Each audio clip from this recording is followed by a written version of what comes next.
আমাদের গুড়াটা হচ্ছে কোরআন। এই কোরআনের ফাউন্ডেশন অনেক শক্ত। হযরত খাজা নিজামুদ্দিন আহমেদ চিশতি, যিনি আমাদের দাদা গুরু, ওনার উপাধ দিবস স্মরণে আজকের এই মিলন মেলা।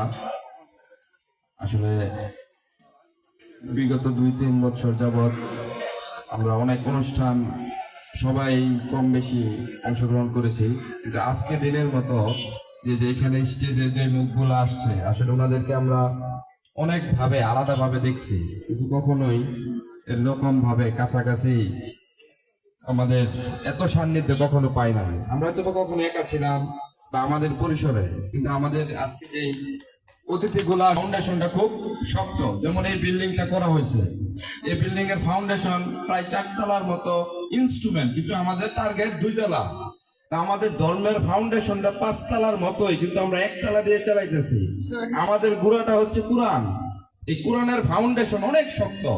এর উপরে যত স্তরই দেন, এই ভাঙা পড়ার কোনো সুযোগ নাই। আমাদের আজকে যে এই ফাউন্ডেশন যা আছে, এর উপর শুধু পারবে, কমার আর সুযোগ নাই। যত ভূমিকম্প হোক, যত কিছুই হোক, এই ফাউন্ডেশনের উপর ভিত্তি করে যুগ যুগ কিয়ামত পর্যন্ত থাকবে আমাদের এই ধর্ম ব্যবস্থা বা চলমান।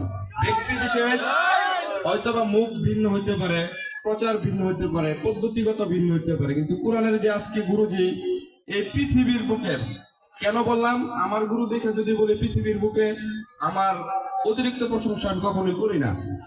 আপনি দেখেন বাংলাদেশ, ভারত, যে কোনো ভাষায় কোনোভাবে আমরা যা পাইছি, কোনো জায়গায় এই কথা কেউ কি কোনোদিন শুনছেন? এই বয়সে, এই জীবনে কেউ শুনতে পারছেন এই ধরনের কথা? ভালো লাগুক বা বিরোধী কথা হোক, বিরোধী কথাও তো অনেক শক্ত।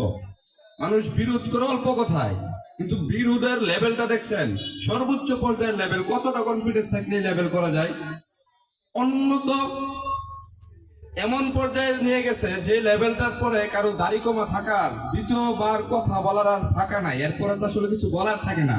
এই জন্য অনেক জায়গা থেকে আমি সফর সঙ্গী হিসেবে দেখেছি, অনেক সময় গুরুজিকে বলে যে আপনি যা করে, মানে যা বলে গেছেন, যা করে যাইতেছেন, এই বিষয়গুলোর পরে তারা আমাদের কিছু থাকে না, সবই আপনি করে দিয়ে গেলেন। তো এটা সারা বিশ্বের জন্য বললাম যে বিশ্বের বুকে কেউ অন্তত পক্ষে এই ধর্মীয় বিষয়ে অনেক বড় বড় বই, অনেক বড় বড় গজল, অনেক বড় বড়, কিন্তু এই ফাউন্ডেশন কোথাও নাই। সব ফাউন্ডেশন কিন্তু ভেঙে পড়ছে। দেখেন কত বড় বড় অনেক কিছু ছিল, এই সেই হাবি যাবি, কিন্তু কোরআনের ফাউন্ডেশন এই প্রথম এই বিশ্বের বুকে আমার গুরুজি খাজা হাসিবুল হক সৃষ্টি করে দিয়ে গেছেন। তার উপর ভিত্তি করে আমরা আগামীতে পথ চলবো। সেই সাথে আরেকটি বিষয়, যে এইখানে এত এত ভক্ত বা আরো যারা আসছে আমাদের শুভাকাঙ্ক্ষী, এখানে উপবিষ্ট অনেক গুরুগণ আসছেন বা সামনে আমাদের আশেপাশে, এক একজন এক একটা দৃষ্টিভঙ্গি থেকে এখানে আসছেন, কিন্তু সবাই একটু খেয়াল করে দেখেন তো এখানে গুরুজির কি স্বার্থটা আছে? এত এত মানুষের ভিড়ে, এত এত চোখ উনার জন্য আজকে এই একটা জায়গায়, কিন্তু উনার কি স্বার্থটা আছে এই জায়গাটার মধ্যে? একমাত্র ধর্ম প্রচার ছাড়া ওনার এখানে কেউ কোনো 1% স্বার্থ দেখাইতে পারবেন? আশেপাশে প্রতিবেশী সহ কোনো ব্যক্তি বলতে পারবে এই অনুষ্ঠানের উনার কি লাভটা হইতেছে এখানে? এটাই হচ্ছে নিঃস্বার্থ ধর্ম প্রচারের রূপরেখা। এছাড়া আপনি যত ধর্ম, যত মাইক, হাজার হাজার প্যান্ডেল, লক্ষ লক্ষ, এই হচ্ছে আয়োজন, কিন্তু এগুলো হচ্ছে আমাদের প্রয়োজন। এই মাইক আমাদের প্রয়োজন, এটা আমাদের প্রয়োজন, এটা আমাদের আয়োজন না। স্টেজ আমাদের প্রয়োজন, এই সবগুলো আমাদের প্রয়োজন, কোনটা আমাদের আয়োজন না। যাক, কথা অনেক বেশি বলে ফেলাইছে, আমার সবাই ক্ষমা সুষ্ঠু দৃষ্টিতে দেখবেন। জয় গুরু।